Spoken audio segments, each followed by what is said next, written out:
Bonjour à tous et bienvenue dans la suite de nos tutos avec Bob et Gary. Et cette fois-ci, on va faire la petite espèce de petite cravate de Bob l'éponge. Donc, qu'on va faire ici. Entre temps, vous avez vu, j'ai dessiné la petite culotte de Bob, son pins culotte et son pins avec un petit bonhomme volant là qui est rigolo. Et là, donc j'ajoute tout de suite à l'endroit où est mon curseur d'ailleurs. On fait CTRL-clic droit pour mettre le curseur à peu près à l'endroit où il doit être.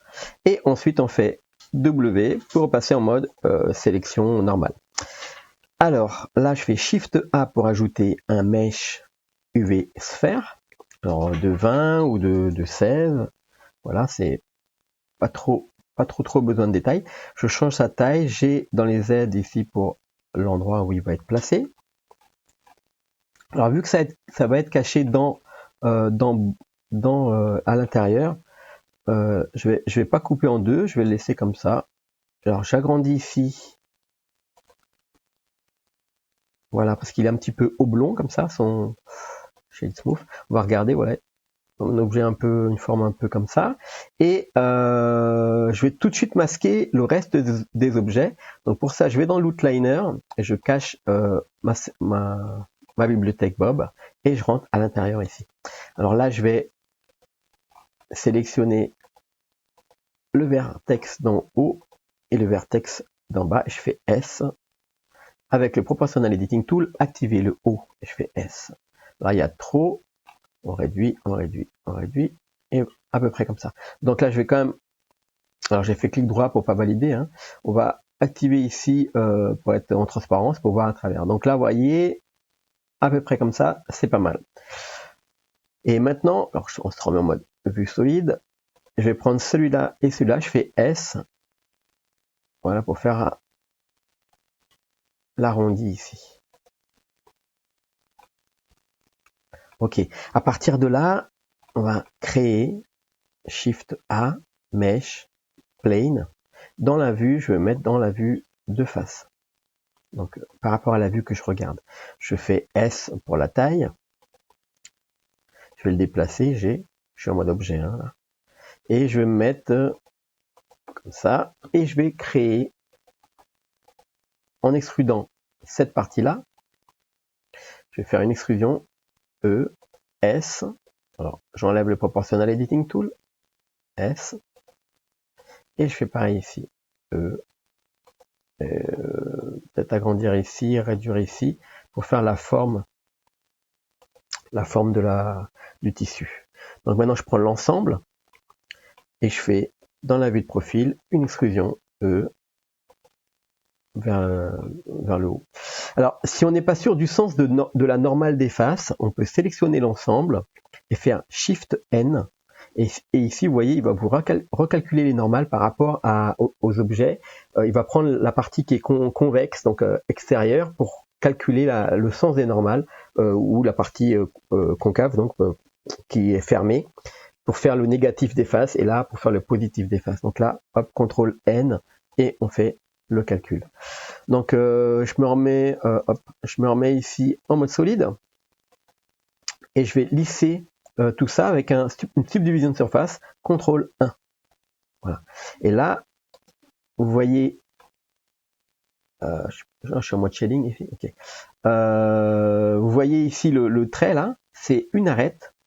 Donc en fait, ce qu'on va faire, c'est qu'on va appliquer, tout de suite ici la subdivision de surface pour créer en fait les faces qui sont là. Donc je vais en mode ici et je fais appliquer ou CTRL A ici. Là maintenant je rentre en mode édition, voilà, et je vais enfoncer ces arêtes vers l'intérieur. G dans le sens des Y. Alors si c'est pas Y pour vous, bien vous changez, ce serait X ou Z, ça dépend comment vous avez placé votre objet. G dans le sens des Y pour moi donc. Et on va rapprocher les arêtes qui sont ici pour marquer le côté tendu du tissu. Voilà, on met de nouveau un modifieur subdivision de surface et voilà, on a la petite le petit dessin qu'on avait ici dans Image Editor, on a cette petite chose là qui marque ici le tissu qui est plié. Voilà, alors on peut faire G dans sens Y comme ça, on peut faire ressortir un peu et on va lisser l'ensemble. On va le mettre au bon endroit. Sur la vue de profil, une petite rotation, pardon. J'ai appuyé sur une touche à peu près là.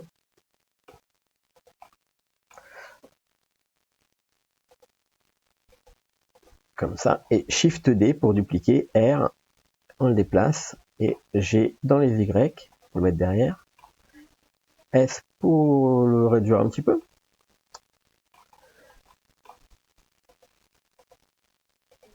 et ok, c'est pas mal.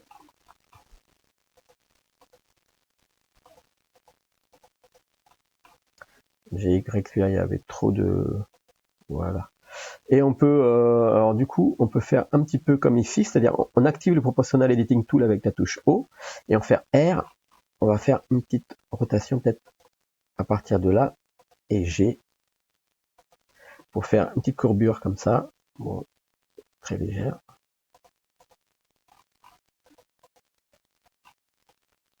Voilà, voilà. Et on va faire la même chose ici avec R, ici. Voilà, comme ça, il y a une petite courbure. Ok, on va faire apparaître ici un petit morceau, Shift D, alors je duplique ici, je fais R, et on va le mettre comme ça à l'intérieur.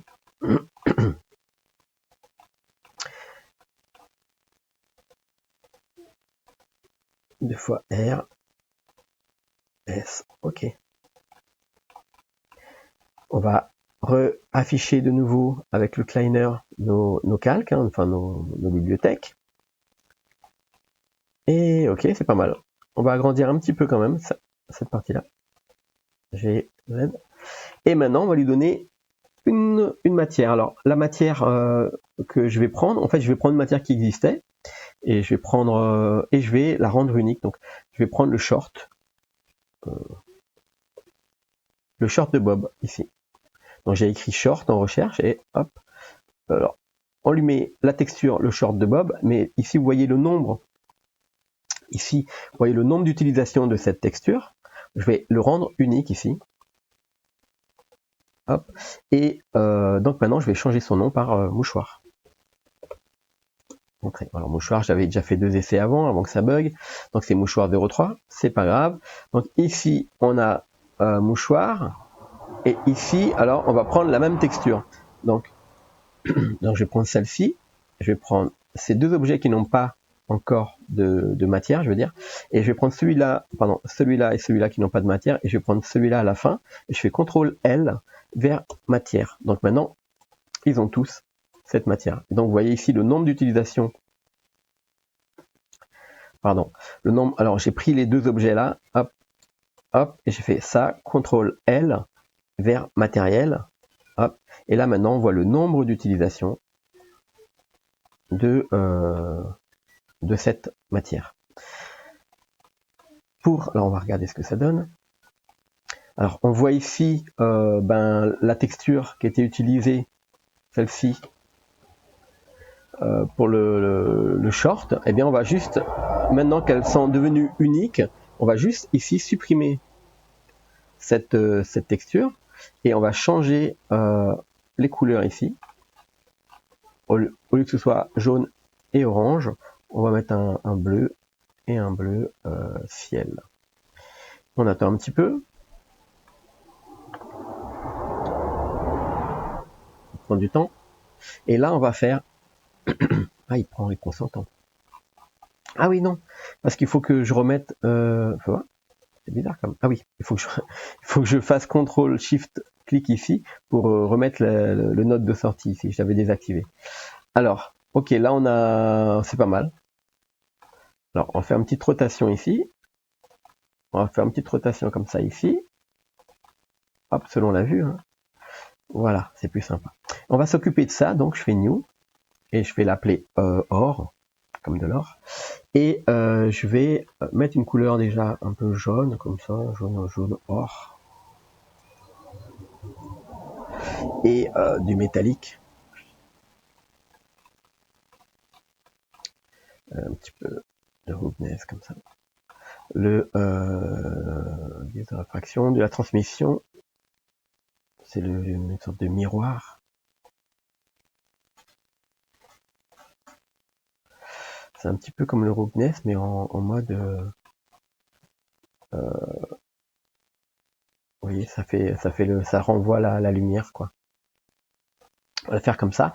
Et là, on va mettre une petite texture Shift A, une texture Voronoi, non, Noise, pardon, juste pour lui mettre des petites variations ici dans son roughness. Regarde. Tac. Alors, vous voyez, ça donne des petites variations.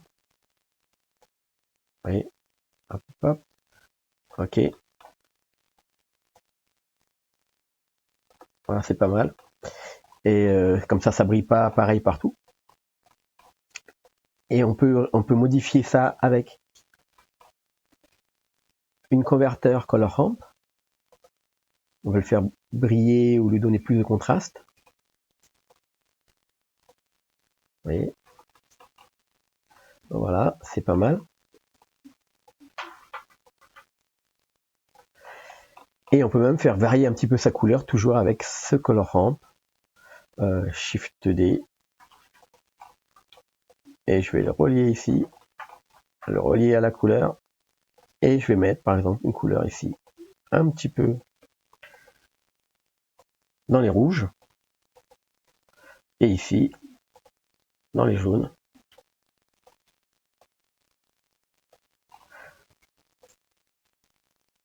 Alors bien sûr, c'est trop dans les rouges. Voilà, on cherche une bonne couleur. Et alors si c'est trop, comme ça a pris déjà le color ramp de celui-là, on peut le prendre directement à la base. Et on aura donc un dégradé plus doux. Voilà, voilà. Alors, c'est tout pour ce mini atelier. Parce que là maintenant, on va s'attaquer à l'armature de Bob l'éponge. Donc dès le prochain atelier, c'est le rigging avec Rigify. Et normalement, c'est un seul atelier. Vous allez voir que Rigify, il y a toutes les options dessus pour faire bien un petit peu surtout des personnages cartoon. C'est vachement intéressant. Et donc on va voir comment adapter Rigify pour Bob l'éponge. Allez, ciao tout le monde!